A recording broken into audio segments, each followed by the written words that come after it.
at the foot of a hill overlooking a lake and a ruined city. There, in a small clearing with a spring, I faced Blood. All right, well, we're done with practice slings and running drills, so let's start with a bit of play fighting. As a warm-up, Blood always had me do practice swings, mimicking either a one-handed sword or a spear with a stick. He'd choose which one based on his mood, but it was usually the sword. According to him, a spear is a weapon of the battlefield, while a sword is a weapon you carry in your daily life, so for now, the sword was more important. After that, we'd do some long-distance running and short dashes, and when that was over, we'd have our mock sword fight. It was a game where we'd grab soft branches and try to wrap each other with them. Unlike the rather boring practice swings and running, this was actually pretty fun, even if it hurt sometimes. But Blood was so good, he rarely let me get a hit in. And since you're turning 8 soon, I'm going to start hitting a little harder, he said. What? What's with the what? If you hit me harder with your brute strength, I'll die. Even with the old barely touching rule, it still hurts sometimes. If he hit me harder? Don't worry. I might have brute strength, but I'm just bones right now. You'll be fine.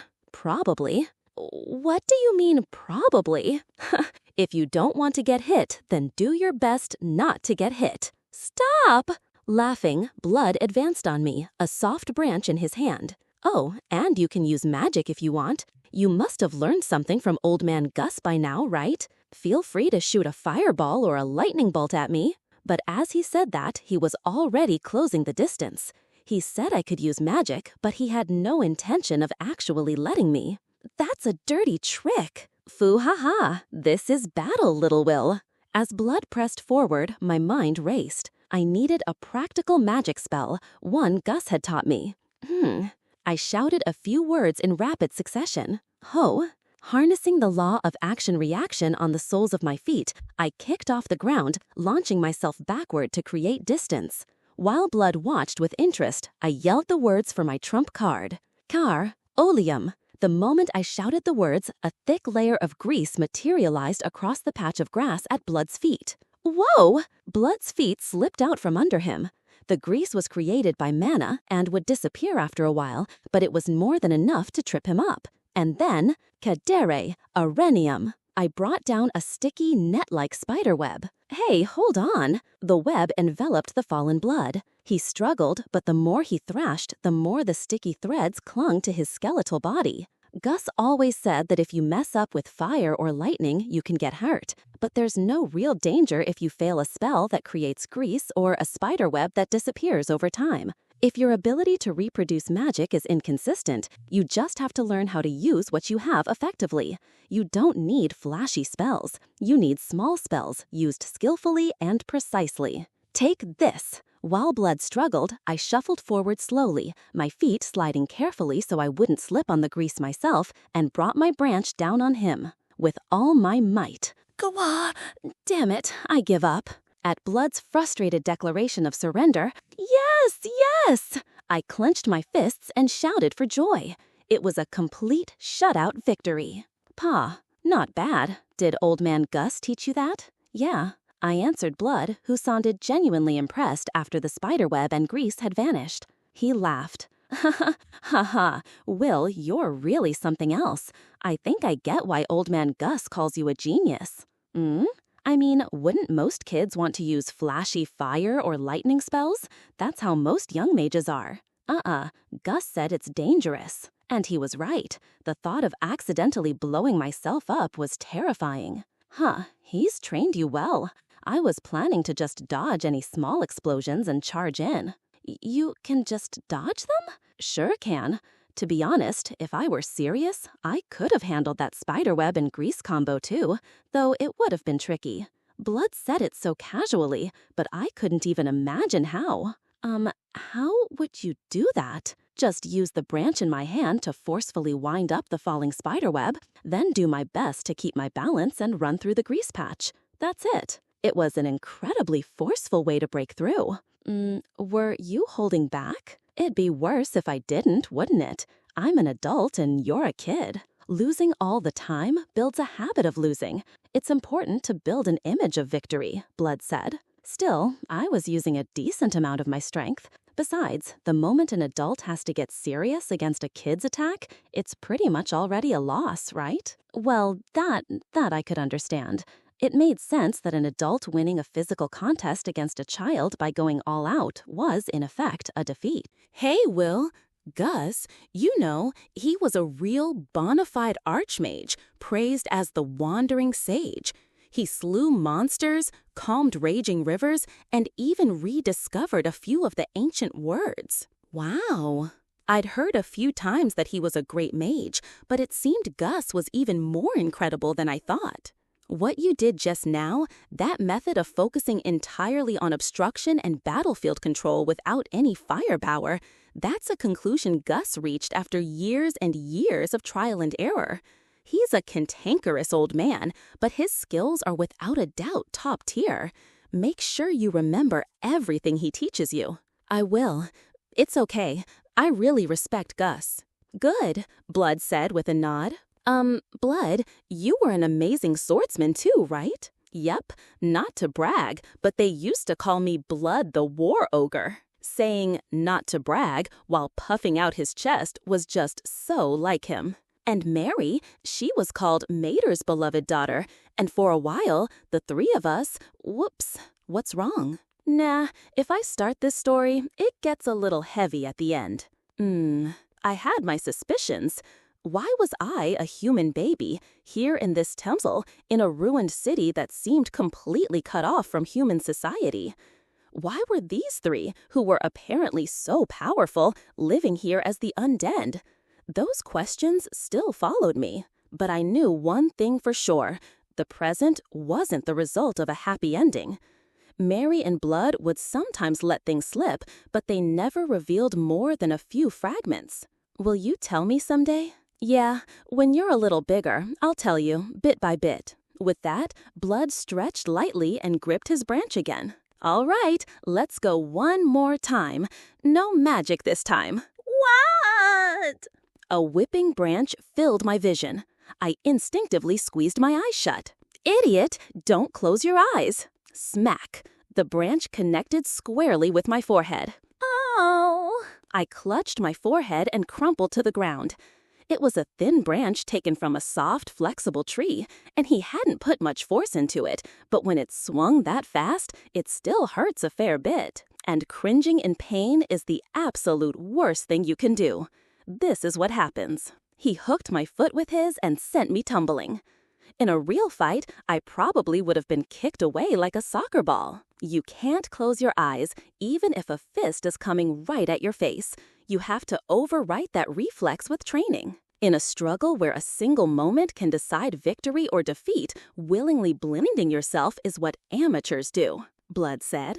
And when you take a hit, you grit your teeth and move forward. Move forward? Even when I'm hurt. Normally, if you take a solid hit, wouldn't you want to get some distance and reset? At least that's what I would think. Listen, if you take a hit and back away, what do you think your opponent will think? They'll think, that was a good hit, and he's flinching and backing off. It must have hurt. I have the advantage. Now's my chance, right?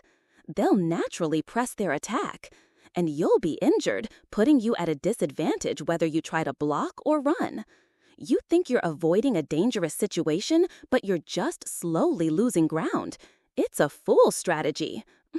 What's with the funny look? Avoiding risk only to find yourself in an inescapable situation as you keep backing away. It was a scenario I knew all too well. But what do you do when you move forward? Blood laughed. That's the easy part, he said. You charge in like a madman and attack recklessly. It was a strategy of pure, unadulterated force. You're dead if you retreat anyway, so you might as well throw everything you have at them. Increase your rate of attack, swing your sword, thrust your spear, throw your fists, just keep hitting them. The moment your opponent thinks, that was a good hit, I've won, their guard is most likely to drop. If you immediately launch a fierce counterattack, you can land a good hit or two of your own. Even with your own injury, you'll be on even footing at worst. You might even turn the tables and win. When you feel pain, you advance. You advance and you hit back. Even if it doesn't go that smoothly and they manage to fend you off, you'll plant a seed of doubt in their mind. They'll think, I thought that was a good hit, but maybe it didn't do anything. Or, does that attack not work on him? Once you make them ask those questions, I could almost see a grin spread across Blood's skeletal face. They'll be the ones to back off and go on the defensive, and that'll give you a moment to catch your breath. You're at a disadvantage, but your opponent doesn't realize they have the advantage. You step into an uncertain future without fearing the risk. You seize the initiative. Even when you use magic, you tend to be too timid overall. We'll have to start by fixing that. Listen up, Blood said. When you get down to it, there are very few problems that can't be solved by violence backed by well-trained muscles. That's some serious self-deprecating humor coming from you. Blood made a gesture like he was flexing a bicep, but of course, all I could see were bones. Several months passed. The cheerful weather gradually turned hot, and the days of harsh sunlight continued. Gus's lessons were sprawling, jumping from magic to arithmetic, bookkeeping, economics, and sometimes even civil engineering. But Blood's lessons were always extremely simple and clear. Building foundational strength, throwing, and killing. He drilled these three things into me relentlessly. First off, foundational muscular strength and stamina are more important than anything else. Blood flexed his arm, a motion meant to make a bicep. Of course, no bicep appeared. All I could see was his humerus. But what about techniques? And techniques are useless without muscle to back them up. He cut me off instantly. Was that really true? Perhaps because I was so used to seeing smaller people beat bigger ones in manga, such a definitive statement felt off. Noticing my doubt, Blood continued. All right, Will. Think you can make me fall over without magic? With that, Blood planted his feet firmly. A giant skeleton nearly 2 meters tall has a tremendous presence when it lowers its stance. There was no way a child who was about 8 years old could do anything to him. No way. Right? Even with the skills of a master, it's impossible with this size difference and no weapons. Differences in size, weight, and strength translate directly into power. Sure, with technique, there's a possibility of turning the tables, and people hype that stuff up because it's exciting. Before I knew it, he had closed the distance and, with a light motion, swept my leg. I tumbled spectacularly onto the grass. The moment it happened, I reflexively curled my body, hit the ground, and executed the breakfall he had drilled into me. He would sometimes test my breakfall technique with surprise attacks like this. If I failed, I'd be forced to practice basic breakfalls by rolling around in the meadow endlessly again. All right, not bad. Anyway, this is usually how it goes in reality. The bigger die generally has the advantage. Being big is an advantage in itself, so you gotta exercise a ton and eat a ton to get big. Okay, it was common sense that if you exercised, you had to eat more than the calories you burned, or you wouldn't build muscle. If you didn't build muscle, the energy you spent exercising would be wasted, which Blood always said was a waste. In my previous life, I was a picky eater with a small appetite and irregular eating habits. In this life, I wanted to eat a lot as regularly as possible. Right, back to strength. The great thing about strength is that it's useful in any situation. For example, let's say there's a guy with amazing boxing skills, a guy who can dance around and land punches. I pictured a boxer. What if he gets tangled up in a messy grapple? How useful are those boxing skills then? I suppose you could still land some jabs to the ribs at close range, but their power would be cut in half. Even in actual boxing, they had a technique called the clinch. Conversely, let's say there's a guy with strong grappling, with high-level technique. What if he's up against an opponent with a long reach who skillfully keeps their distance and pelts him with punches from afar? How effective are his skills then? That was another situation where his skills would be useless. There are countless situations where a technique can't be used, but being strong is useful in almost every situation. It rarely works against you. Whether it's a messy grapple or a timid fist fight, if you have strength, you can overpower your opponent, and your punches will have more force. Same goes for weapons. With strength, you can swing them lightly, keep swinging them over and overpower your opponent's weapon. Techniques, on the other hand, I wouldn't say they're useless, but they're only effective in situations where you can use them. Same with weapon arts. You can't always guarantee you'll have your favorite weapon with you, but your muscles will never leave your body if you keep training them. It was an extremely practical analysis. Strength and size were base parameters. On top of that, you got a technique bonus, but only depending on the situation. So it's obvious which one to prioritize, right? First strength, then technique. Got it? Yeah, I get it. Blood, you've actually thought about this a lot. I'm surprised. Oh, so you thought I was just a dumb brute, huh? All right, good boy. Come on over here for a sec. Eek! I cried out theatrically and ran away. Playfully running away. I have a cord a little shorter than my height. It's a cord I made by twisting and braiding together long blades of grass. One end has a loop just big enough for a finger to keep it from slipping off.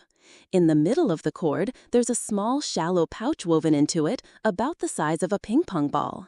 This is a sling. According to Blood, a sling is an excellent weapon for a warrior who doesn't have a large base of operations. A bow, another ranged weapon, is bulky, and composite bows can warp and break due to temperature and humidity. You also have to string and unstring them every time you use them to keep the string from going slack, and obtaining and maintaining them, including arrows and arrowheads, is difficult. Of course, you could make a simpler, easier-to-handle bow with less effort in production and maintenance, but he said the sling was better. I had always thought of bows as simple weapons, so I was surprised to hear how much trouble they were. Later, I was also surprised by just how good of a weapon the sling was. It wasn't a weapon I was very familiar with from my past life's memories, but this thing is powerful. You can make one by simply braiding tall grass from the area, or even from a single strip of cloth like a handkerchief, and it requires almost no maintenance. For ammunition, you can just gather stones from the ground, yet it has more than enough power to kill a person. The range is also quite long.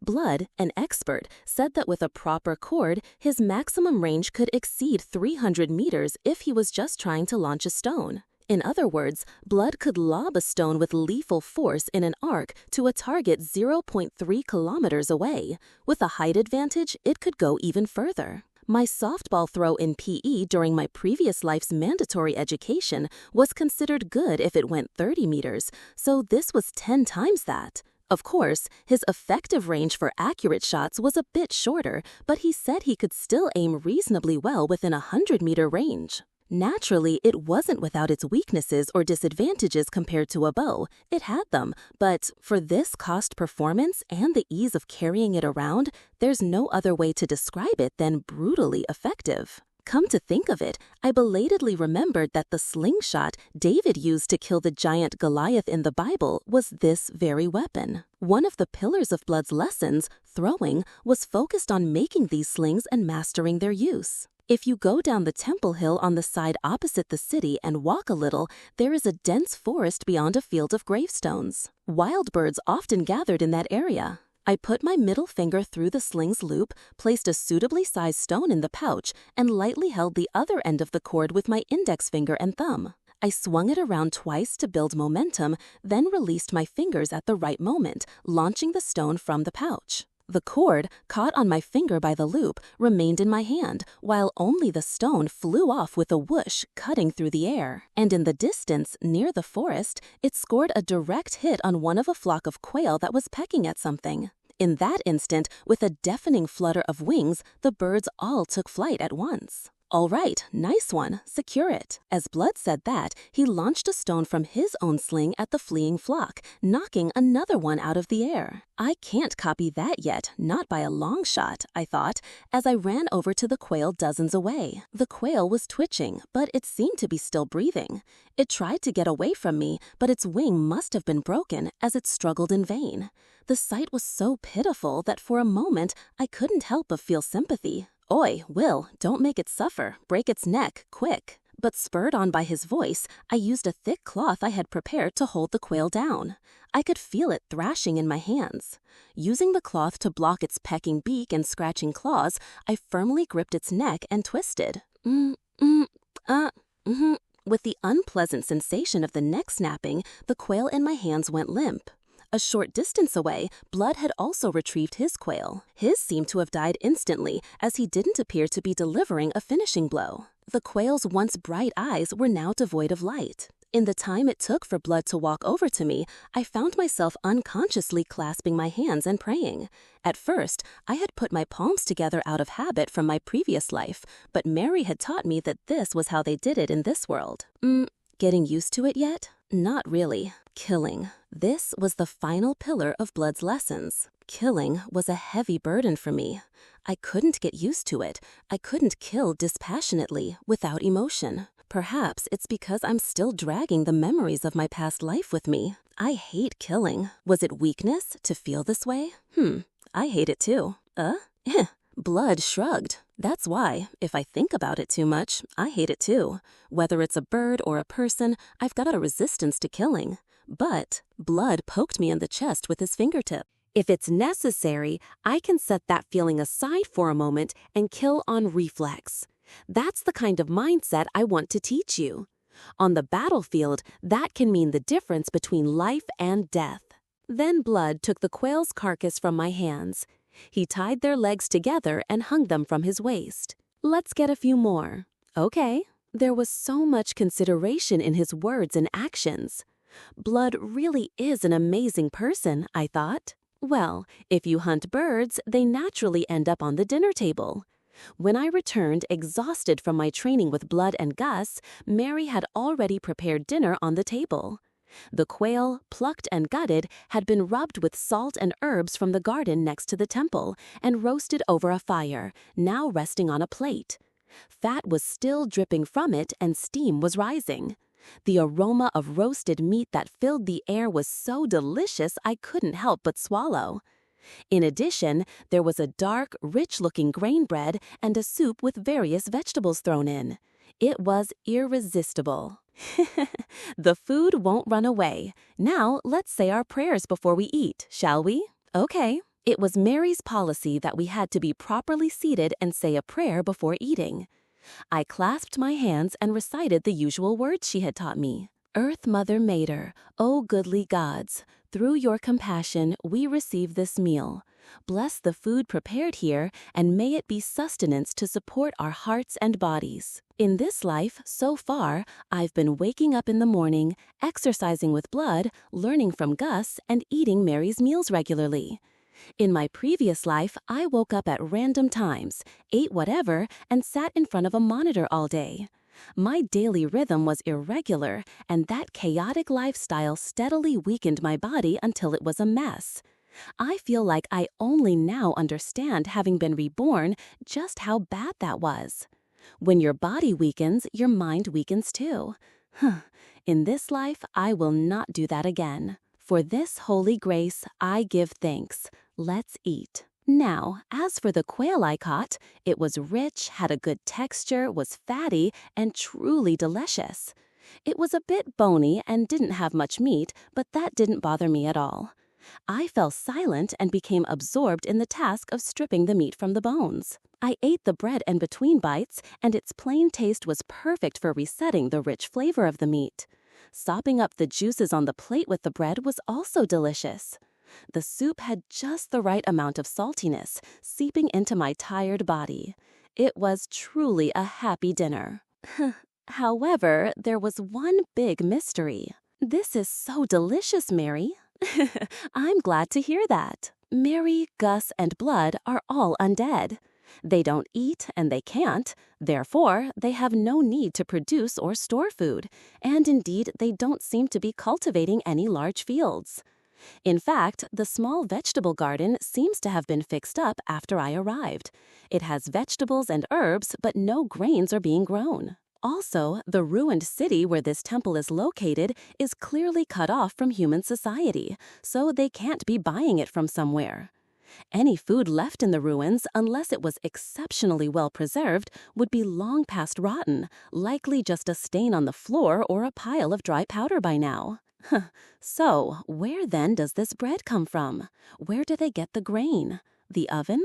I considered the possibility that food could be created with something like ancient language magic.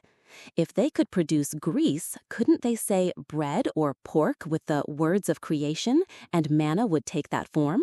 That hypothesis, in conclusion, was a no. Apparently, you could create something that looked like it and feel full if you ate it, but human magic couldn't construct food with nutritional value. Gus had a rather interesting way of putting it. It's simple logic that you can't fill your stomach by eating your own words. But the truth is probably this. Well, their knowledge of this world's biology and their understanding of the words of creation are likely insufficient. In other words, because they lack an understanding of things on a detailed nutritional level, like proteins and vitamins, their analysis of such words hasn't progressed. As a result, if they try to make bread, an ultra-diet food is born, something that looks like bread on the outside but provides no calories when eaten. For the same reason, medical ancient language magic, which involves meddling with the complex human body, is apparently a difficult field with little progress. I've digressed a bit, but the point is, the very fact that there is enough food here for me to eat every day is in itself strange. And yet, in reality, there is some kind of food in front of me every day. If the conclusion contradicts a deduction made from the available evidence, it means the evidence itself is incomplete. Therefore, there must be some other factor at play. Hey, Mary, where do you get this bread from? That's a secret. Truly, there are many mysteries.